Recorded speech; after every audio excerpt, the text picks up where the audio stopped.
नमस्कार viewers, super news today में आपका स्वागत है। आज हम लोग पहुंचे हैं एसएन पब्लिक स्कूल। यहाँ पर हम लोग SN group of chairman Vinod Kumar Tiwari से बात करेंगे। हम एक चुनावी चर्चा करेंगे। श्री तिवारी जी किसी भी परिचय के मोहताज नहीं है, फिर भी हम लोग इनसे इनके अनुभव के बारे में जानेंगे, इनका परिचय जानेंगे। जितना हम लोग को पता है उससे ज़्यादा ये बताएंगे अपने बारे में। तो सर, अपने बारे में बताइए और अपने स्ट्रगल के बारे में बताइए। मैं Vinod Kumar Tiwari, chairman SN group. मैं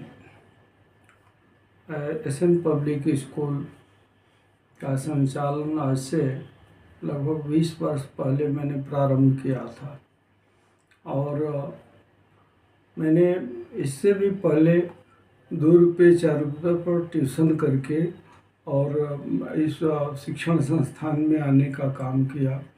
और यह विद्यालय पहले टैगोर नगर में 3 शेड में चला करता था, लेकिन धीरे धीरे आज यह विद्यालय अपने भवन में व्यवस्थित है और यह मेरा जनपद का सिटी ब्रांच है, जो बहुत ही विकसित ब्रांच है। और मेरा दूसरा branch Starling Nurture International school Karnai Ballia में है, जो ICSE स्कूल का ब्रांच है, जो अपने सारे मानकों को, जो मान्यता के लिए मानक चाहिए, उन सारे मानकों को लगभग पूरा करते जा रहा है।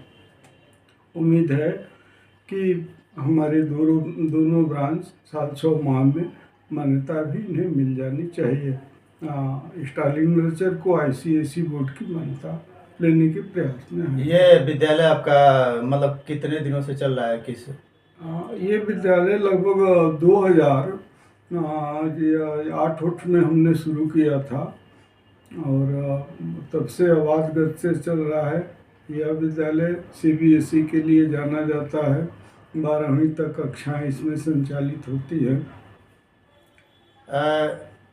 इन्होंने कठिन प्रयास के परिश्रम के द्वारा विद्यालय को खड़ा किया और सामाजिक रूप से भी सक्रिय रहे।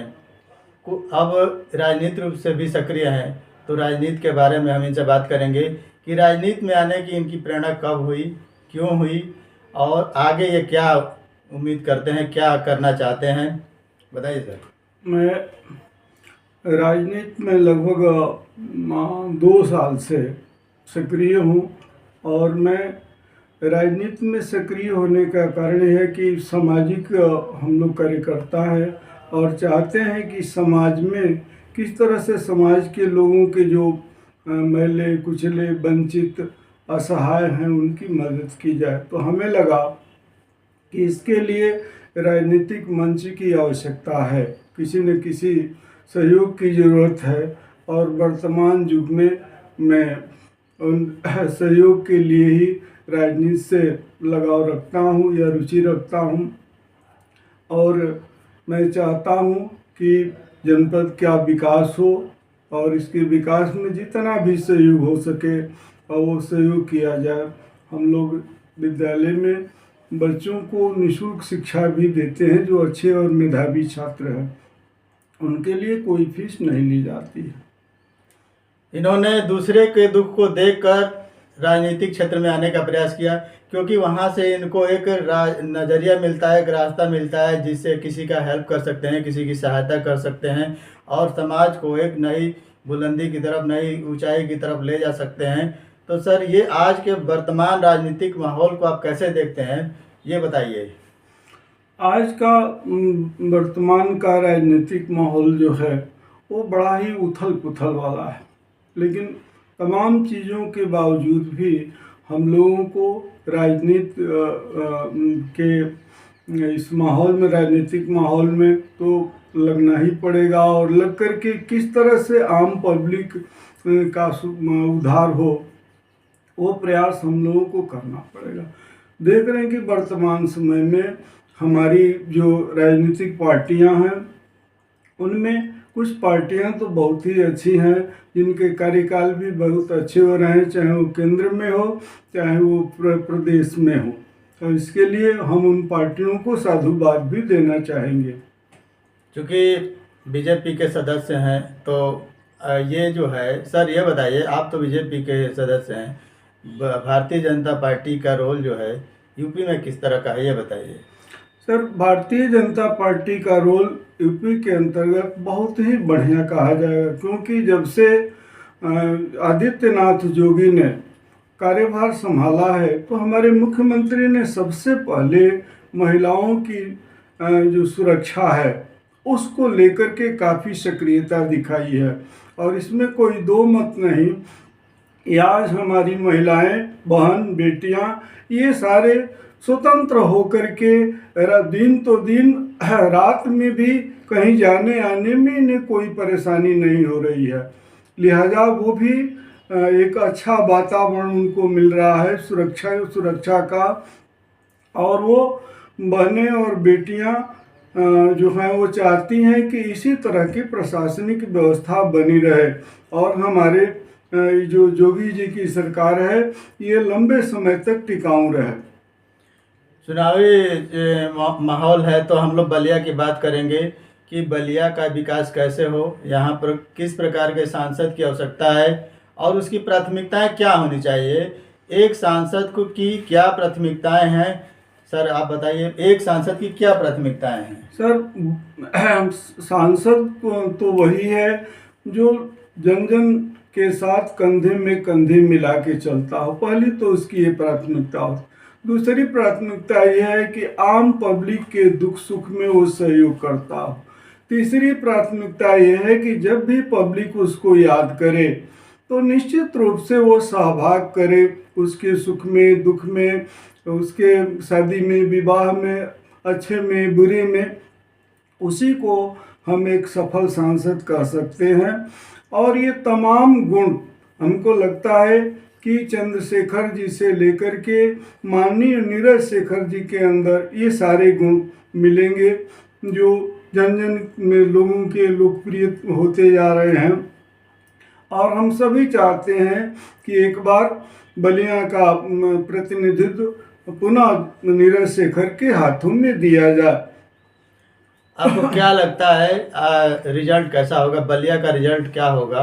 तो पहले बलिया का रिजल्ट बताइए और इसके बाद सर दूसरा क्वेश्चन मेरा यह है कि एनडीए को आप कितना सीट देना चाह रहे हैं? एनडीए को 2024 के चुनाव में कितने सीट आएंगी? बलिया में अगर हमारे नज़रिए से देखा जाए तो हम लोग अप्रत्याशित रूप से चुनाव जीत रहे हैं, इसमें कोई दो मत नहीं है। और एनडीए को लगभग हम लोग 370 सीट मान के चल रहे हैं कि वो पूर्ण बहुमत की तरफ अग्रसर है। और प्रधानमंत्री जी का जो सपना है कि हम 400 को पार करेंगे, तो निश्चित रूप में एनडीए के साथ जो भी सहयोगी दल हैं वो सभी मिलकर के हम लोग 400 को पार करने जा रहे हैं। और मैं आपको विश्वास दिलाना चाहता हूं कि 4 तारीख को मैं आपके साथ बैठ करके और पुनः ये गोष्ठी करूंगा और आपको मिठाई भी खिलाऊंगा, क्योंकि हमारी सरकार बनने जा रही है, इसमें कोई दो मत नहीं है। हम इसके लिए 100% निश्चिंत हैं, इसमें कोई दो राय नहीं है। आप ये बताइए कितने मतों से जीतेंगे? नीरज शेखर अनुमानतः कितने मतों से जीत सकते हैं या क्या उसका परिणाम है? लगभग हमको उम्मीद है कि 70,000 से लेकर के 1 लाख के मतों के अंतर से नीरज शेखर जी विजयी होंगे। उसका कारण बहुत स्पष्ट है सर। वो ये कारण है कि एक बच्चा अगर एग्जाम में 10 क्वेश्चन करता है और एक बच्चा 5 क्वेश्चन 7 क्वेश्चन करता है, तो निश्चित रूप से जो बच्चा 10 क्वेश्चन करता है उसे ज़्यादा मार्क्स मिलेंगे 5 क्वेश्चन करने वाले की तुलना में। उसी तरह से वर्तमान समय में भारतीय जनता पार्टी को देख करके प्रधानमंत्री मोदी और ये मुख्यमंत्री जोगी को देख करके हम लोग और हमारा प्रत्याशी तो बेहतर है ही है, वोट कर रहे हैं और सभी वर्गों का सब लगभग सहयोग मिल रहा है। तो मैंने ये तुलना ये क्वेश्चन से इसीलिए किया कि नीरज शेखर को हर वर्ग का, चाहे वो ब्राह्मण हो, भूमिहार हो, धोबी हो, कोरी हो, हजाम हो, शिक्षक वर्ग हो, या जो किसी भी वर्ग से, हर वर्ग से थोड़ा कम चाहे ज़्यादा इनको मत मिले। इवन कि यादव वर्ग में भी लगभग 25% लोग नीरज शेखर को वोट देने जा रहे हैं, जिससे हम लोग काफ़ी आश्वस्त हैं कि हम लोगों की सरकार बनने जा रही है और हम लोग पुनः इसी जगह से बैठ कर के और आपको साधुवाद देंगे इसके लिए, और मिठाई भी खिलाएंगे हम 4 तारीख को, ऐसी उम्मीद है हमारी। लेकिन विपक्ष कह रहा है कि डबल इंजन की सरकार पूरी तरह से फेल हो गई है, उसको एक सरकार, जनता को एक नए विकल्प की आवश्यकता है। इसके बारे में आप क्या कहेंगे? सर, विपक्ष का कार्य है इवन कि जो सकारात्मक कदम विपक्ष के होने चाहिए वो नहीं दिख रहे हैं। राम मंदिर का मुद्दा हो, राम का मंदिर का शुभारंभ हो, इसमें भी विपक्ष को इफ़बट लग रहा है। यानी कोई भी एनडीए की सरकार कार्य करती है, भारतीय जनता पार्टी की सरकार, उसमें विपक्ष अड़ंगाबाजी करता है। इवन कि मोदी जी को एकांतवास के लिए जाना है, उसके लिए भी लोगों ने विरोध शुरू किया है और कुछ लोग चुनाव आयोग में भी चले गए हैं। हर आदमी का एक सार्वजनिक जीवन है और सार्वजनिक जीवन में वो किसी भी कार्य को करने के लिए, निर्णय लेने के लिए स्वतंत्र है। तो विपक्ष की जो सक्रियता है वो बहुत बढ़िया नहीं है। वो हर बात पर केंद्र के या राज्य की सरकार की आलोचना करते हैं। हमारी सरकार के कार्य अगर गिनाए जाए सर तो सुबह से शाम हो जाएगा, लेकिन गवर्नमेंट के कार्य खत्म नहीं होंगे। चाहे वो जनधन योजना की बात हो, तो गवर्नमेंट ने लगभग 80 लाख लोगों को खाता खुलवाया जनधन योजना के अंतर्गत।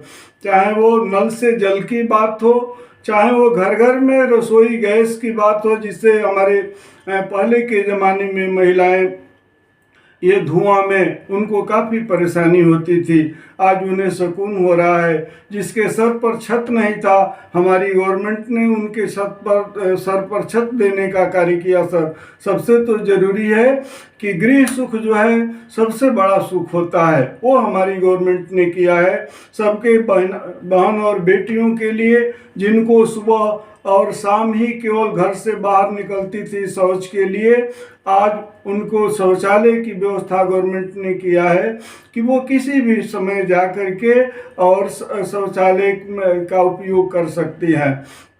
इतना ही नहीं, गरीबों के लिए हमारी केंद्रीय सरकार ने और राज्य की सरकार ने राशन की व्यवस्था की है। 5 किलो हमारी केंद्रीय गवर्नमेंट दे रही है और उतना ही हमारे राज्य गवर्नमेंट की सरकार दे रही है। तो ये तमाम सुविधाएं, इतनी सुविधा गवर्नमेंट जी, इसका सबसे एक महत्वपूर्ण कारण सर ये भी है कि मोदी जी उसी गरीब तबके से आए हुए हैं जिन्होंने अपने जीवन में बड़ा ही संघर्ष किया है। तो कहा गया है कि जाके पैर न फटी बेवाया, सो क्या जाने पीर पराया। अमीर क्या जानता है कि गरीबी क्या होती है।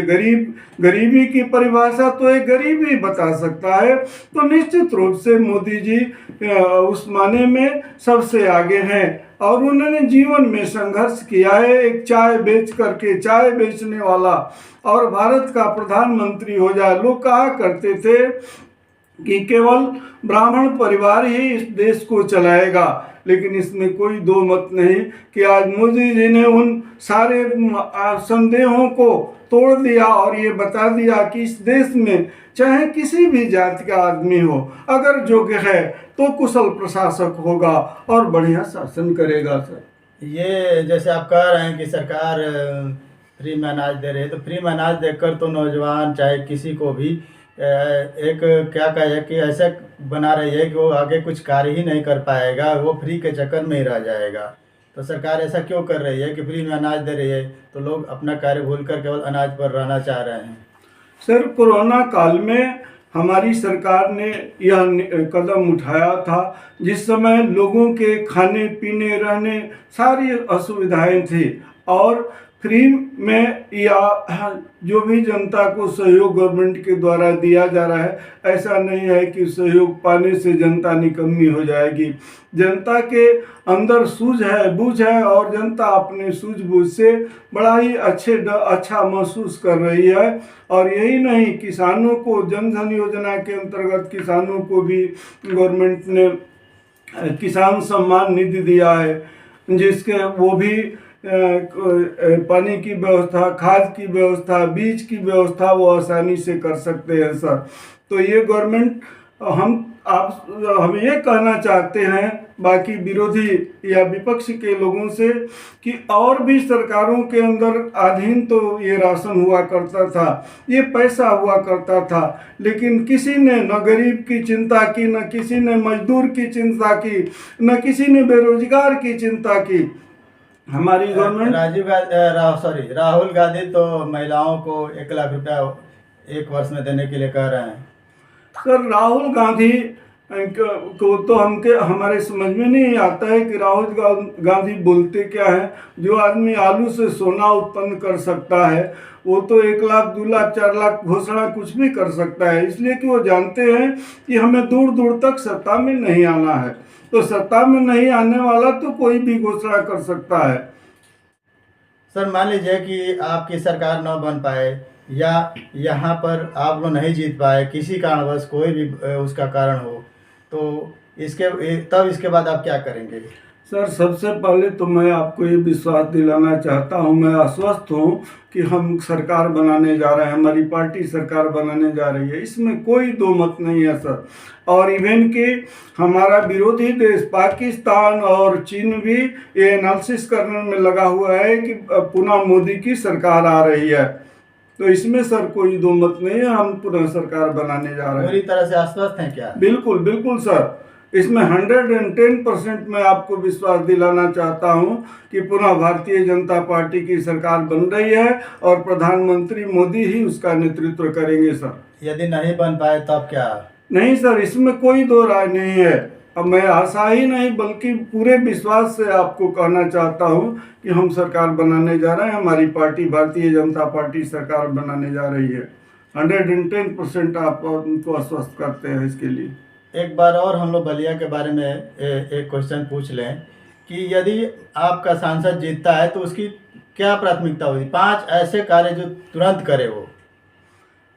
बलिया के अगर सांसद अगर क्या जीतना ही है और जीत जाते हैं तो जीतने के बाद सबसे पहले हम लोग यहाँ चिकित्सालय जो प्रस्तावित है, जो जेल के लिए जगह प्रस्तावित है, जो ये बच्चियों के लिए विद्यालय है, जहाँ जेल है वहाँ गवर्नमेंट प्रयास कर रही है कि यहाँ पर ये विद्यालय बना दिया जाए, गवर्नमेंट गर्ल्स कॉलेज, और जहाँ पर गर्ल्स कॉलेज है वहाँ पर चिकित्सालय बनाया जाए। और जेल को बलिया से बाहर वो गढ़वाल वाले रूट पर कहीं ले जाने का प्रयास है, जिसके लिए भूखंड ले लिया गया सर।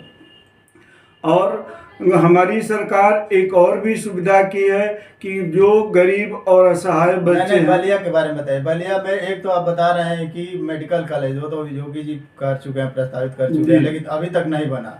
इतने दिनों से पब्लिक वेट कर रही है कि अभी तक कोई भी उसमें कार्यवाही नहीं हुई पाई। आप तो एक बता रहे हैं, और कार्य बताइए। सुरात थी जो हमारी यूनिवर्सिटी है जिसका काम अधूरा है, गवर्नमेंट बनने के बाद सबसे पहले कार्य होगा उस यूनिवर्सिटी के कार्य को पूरा करना, ताकि यूनिवर्सिटी तो अखिलेश की देन है। तो कहने के लिए है सर, लेकिन चंद्रशेखर जी के सहयोग से चंद्रशेखर जी के नाम पर बनी थी और नीरज शेखर के द्वारा भी उसमें काफ़ी सहयोग किया जा रहा है सर। अब तो जो सांसद होगा वही ना उसकी देखरेख करेगा या उसको आगे बढ़ाएगा, या जिसकी सरकार होगी। निश्चित रूप से अखिलेश ने भी उसका ओपनिंग वगैरह किया था, लेकिन इसके बाद तो सारे कार्य इन्हीं लोगों के द्वारा किए जा रहे हैं। भैया मानते हैं ना कि ये यूनिवर्सिटी जो है अखिलेश यादव ने दी है? अखिलेश की ओपनिंग है उनकी, इसके बाद से और सारे कार्य इन लोगों के द्वारा किए जा रहे हैं, तो मानना ही पड़ेगा, जो सच है उसको तो बोलना ही पड़ेगा। ये थे एसएन ग्रुप के चेयरमैन विनोद कुमार तिवारी जी। इनसे मेरी तीखी बहस हुई। ये आश्वस्त हैं कि इनकी पार्टी ही जीतेगी। ये पूरी तरह से इसी पर आश्वस्त हैं और मोदी जी ही दोबारा सरकार बनाएंगे, प्रधानमंत्री बनाएंगे। आज का चुनावी चर्चा हम लोग यहीं पर ख़त्म करते हैं। अगले चुनावी चर्चा में हम कहीं और मिलेंगे। तो आज के लिए इतना ही। हमारे जितने भी व्यूवर्स हैं उनको धन्यवाद।